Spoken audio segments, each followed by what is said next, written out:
Wiz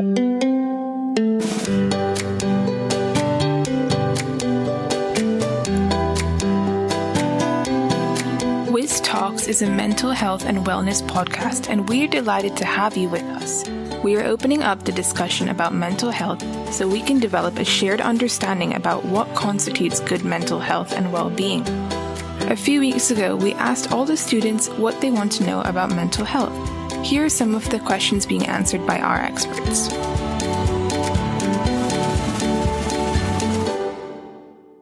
Hi everyone, I'm Ria Sarangani. And I'm Alicia Yuan Pritchard. And we're here with Scarlett Matoli. Welcome to the first Wiz Talks Mental Health and Wellness podcast interview.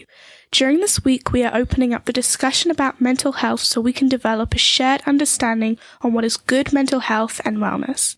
A few weeks ago, we asked all of you, what do you want to know about mental health? We had a fantastic response, and we are really fortunate to have Scarlett Matoli with us today to answer your questions on school-related stress. Scarlett is a clinical psychologist, doctoral intern, and a psychotherapist from the Synamo Group. Welcome, Scarlett, and thank you very much for joining us today.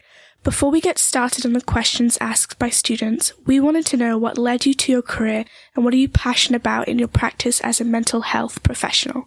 Oh, lovely. Thank you for asking. I started out when I was 15 in my first psychology class in high school, and I knew that's what I wanted to do straight away. And I've not pursued anything else since, actually. Which branch I wanted to go into, I had to only learn over time, but neuropsychology was my favorite, and learning about different kinds of brains is where I've kind of stuck for the last 25 years. What do you mean, different kinds of brains? That each and every one of us is absolutely unique, and each of us needs to respect that, both in ourselves and in others. So, what kinds of school-related issues do you see affecting our mental health?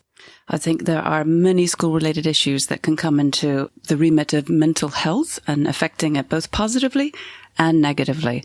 School issues that can help us positively are good connections with teachers, good connections with fellow students, making sure that we keep on top of our homework, having good study plans. The bits that it can affect it negatively are when we're running with maybe stories in our own heads about how things won't be successful. Maybe we're predicting a future that doesn't look very positive and not stopping ourselves in that story that doesn't work for us. Developing more onto that question, can friends affect your mental health, and can too much pressure affect our mental health?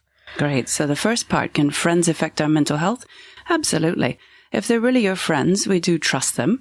And in teenage years, we are certainly developing more intimate relationships with people, getting to know them a bit deeper and a little bit more professionally even as we have work groups with them.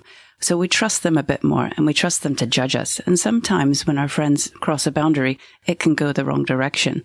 But having the confidence to tell them when something doesn't feel right or doesn't feel very good is the first step to not letting it affect mental health. Too much pressure can, but it's important to understand that some pressure is necessary in humans in order to, invoke in us some aspiration in order to make us go after a goal. How much is too much is probably a bigger question, and it's down to each individual how they respond and how they interpret it. So you were talking about friends, and how can we communicate to our friend if we're feeling stressed in our relationship? That's a great question. I think it's very difficult because it's not always obvious who we trust and who we feel close to. And sometimes that's part of the learning process, is going out, trusting someone with some knowledge. And if we find that it didn't work well, finding the courage inside and the resiliency to say, okay, that's part of my learning. But it's hard when we feel bad. So going to friends that we trust is a first step, but also learning how to respond when we do or don't like their response is the next step. But friends, yes, going to safe people with a similar mindset, with a similar determination at school is a first good step. So how is the brain affected by that stress? Well, a brain, it goes two ways. Yeah, it starts the stress and it's affected by it. The first step of causing stress is that we need it, as I said before, to propel us to go forward and choose and seek a goal, try and improve things. So the brain gives us lovely signals and chemicals. It interprets what's happening for us in the environment, and it helps us calibrate how much effort we need to put forward. Now, when there's a mismatch between expectations is when stress in return affects us quite badly. because what we perceive is happening and what's really happening in our body are a bit of a mismatch. So our body might be continuing to pump out adrenaline, cortisol, lots of helpful chemicals if we're going to run away from a tiger. Yeah. But when it's just a math exam, it's not very helpful. And so that accumulation of stress chemicals sometimes has a negative effect.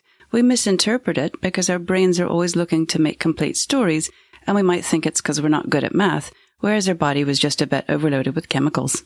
Lots of students were interested in how mental health affects our actions, motivation, and ability to focus.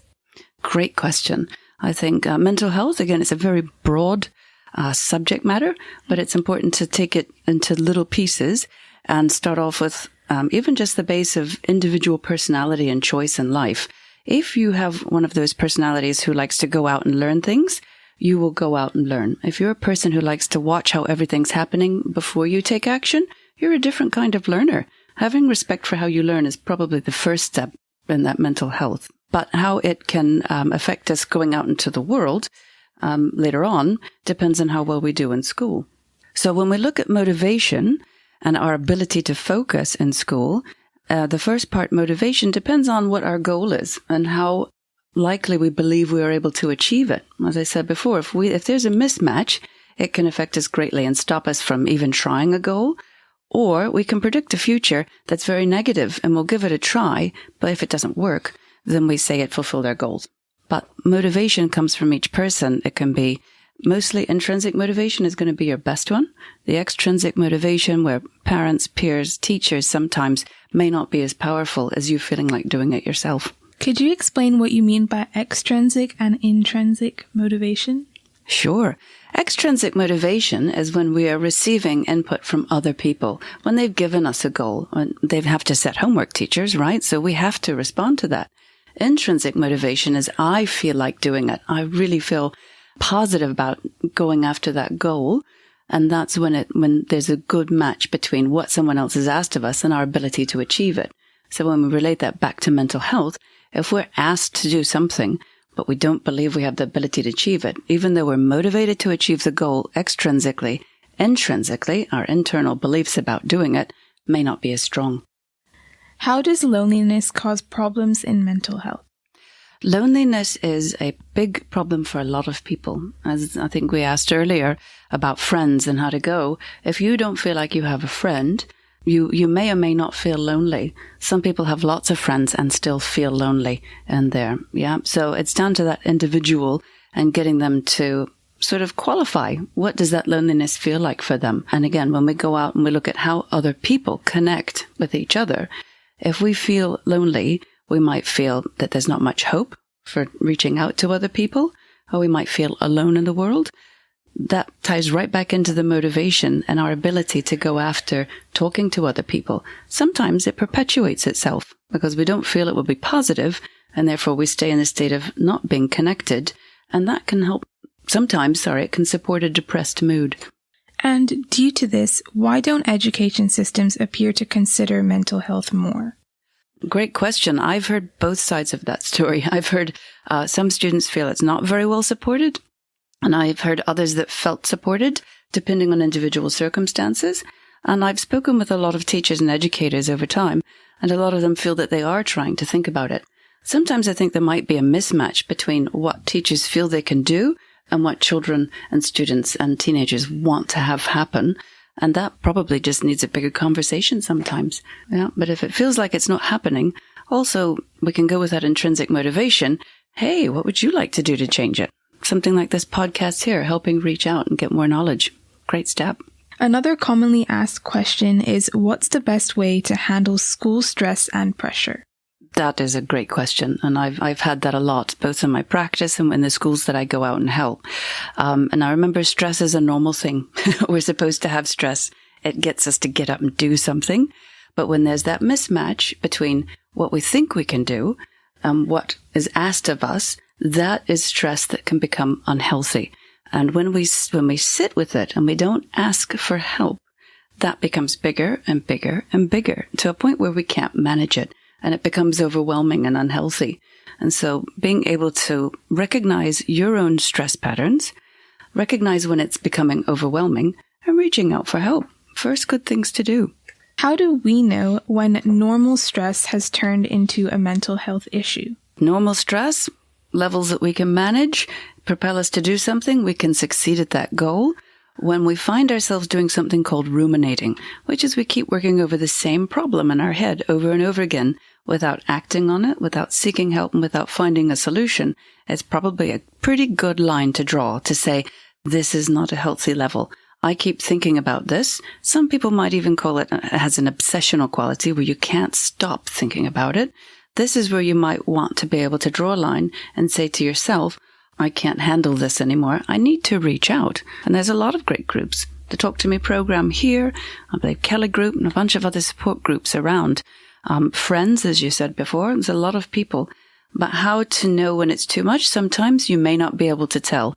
So it's also important to have external people be able to report to you, hi, it looks like you're having a little bit too much going on there. Can I help? So you can do that as friends. I'm sure your teachers want to help you that way as well. How do you suggest students stay positive under exam stress? That's a great question. I don't know that I have the perfect answer, but I would definitely say reminding yourself stress is normal, exams are necessary, parts of it, and that put it in perspective. So we don't overwork it. We don't make it bigger than it is.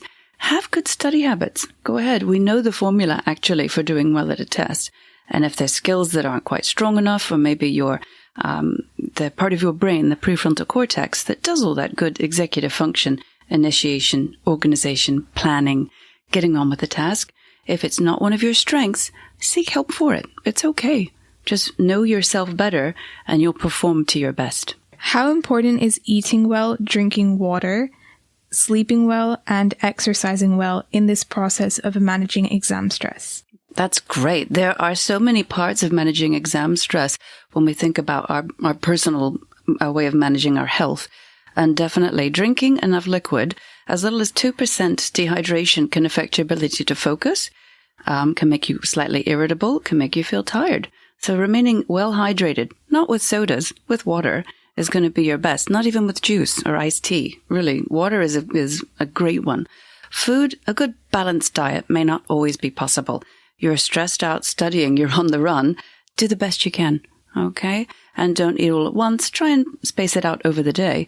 But if our food doesn't have the energy to do the growing that your body's doing right now, and take care of the extra energy that you're expending with everything else going on, it will literally take it out of the rest of your body. You won't have it to keep on going forward. With sleep is probably one of the biggest helps you can have during exam time. Some people make the mistake, I'll stay up to 3 a.m., but you're eating into an important part of your body's recovery process. There's 2 parts to sleep. The first part is about your brain shutting down and your body shutting down so that you can repair and grow. You are still growing at your ages. And it takes maybe 3 or 4 hours to do that if you've been a very active person. And then the second stage of sleep is cognitive consolidation. Your brain is deciding where it's going to file all this new stuff it learned, and it also wants to decide what to chuck out and not keep to make yourself available for learning the next day. So the whole series needs to happen. You need to have the first part and the second part, or you're not ready to learn the next day. And then exercise, absolutely. We know that exercise is a key part of mental health. Even when someone feels depressed, the first thing that we prescribe is 20 minutes walk a day. Yeah. So with sitting still and studying, your body is not preparing itself for learning. It's not even prepared to stay active, and your brain will follow suit. It will go to sleep too. So getting up, making regular breaks, 20 to 40 minutes of learning, and get up and do some jumping jacks, take a walk, change the scene. That exercise helps enormously. Plus, we also know that exercise stimulates neural connections. So if you're ready to learn and you want to learn something new, doing it right after exercise is a great way to lock it into memory. So, when does that stress and emotion become a mental illness or a disorder? So when we say stress becomes a disorder, would be a diagnosable difference. Mental health we can put as a general mental hygiene kind of state. We go to the dentist every 6 months to have our teeth cleaned, even though we're brushing every day. Sometimes taking a check-in on yourself on the mental health is the same way, making sure it's there. When we look at the difference, when it becomes a big problem, when it becomes a diagnosable difference, we actually have lists of criteria that we look at very carefully And we also take into account what's happening in their life. How can we manage it? And we would look at how much are you sleeping? How much are you exercising? How's that eating going? And how are you managing the other elements of stress in your life? Typically, in my practice, we also pull in the whole family to work on that. We don't just let them stay by themselves. A very commonly asked question was, how should I help my friend if I think they are struggling?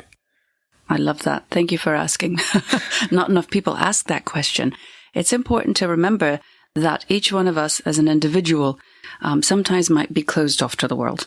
We aren't receiving. And when we even think about that loneliness that we spoke of earlier, it's important to be able to recognize when friends are changing their behaviors or their habits or their patterns. Check in with them. There might be exam stress. It might be something else.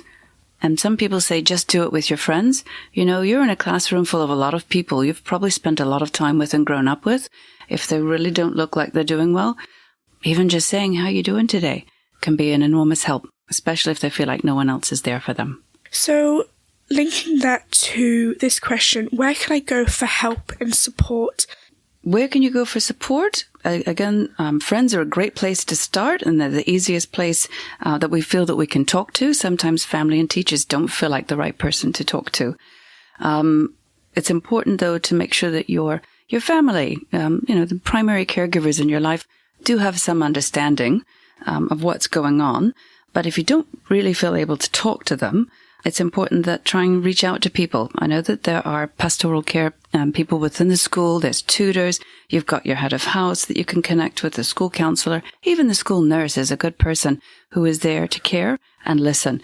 Even if they're not the right person to help at that time, they probably know the person to get you in touch with. Some people also, you have look at the Talk to Me group here in Hong Kong. You could even have a Students Offering Support, an SOS group. Next step, if you really feel that it's bigger than that, seek help with the school to help you find a professional counselor, psychotherapist, psychologist. Again, reaching out to someone when you've realized that level has become overwhelming is never going to be the wrong thing to do. The only thing that isn't helpful is when we let it go too far. Thank you so much for your time today. If any listeners want to contact you for further questions, how can they do that? Very welcome to contact anytime. My name is Scarlett, SCARLETT, at Synamo, PSYNAMO.com. You can write at any time, 100% confidence. And if you're under the age of 18, just know that I would need your guardian or parent to help us out with any further queries. Thank you. This has definitely given us as students a deeper insight into mental health and wellness. Thank you so much. Thank you very much. It's a pleasure, and I hope this really goes forward well. That brings us to the end of this Wiz Talks podcast. Thanks for listening, and just remember, please don't judge people. You don't know what it took for someone to get out of bed, to look and feel presentable as possible, and face the day. You never truly know the daily struggles of others.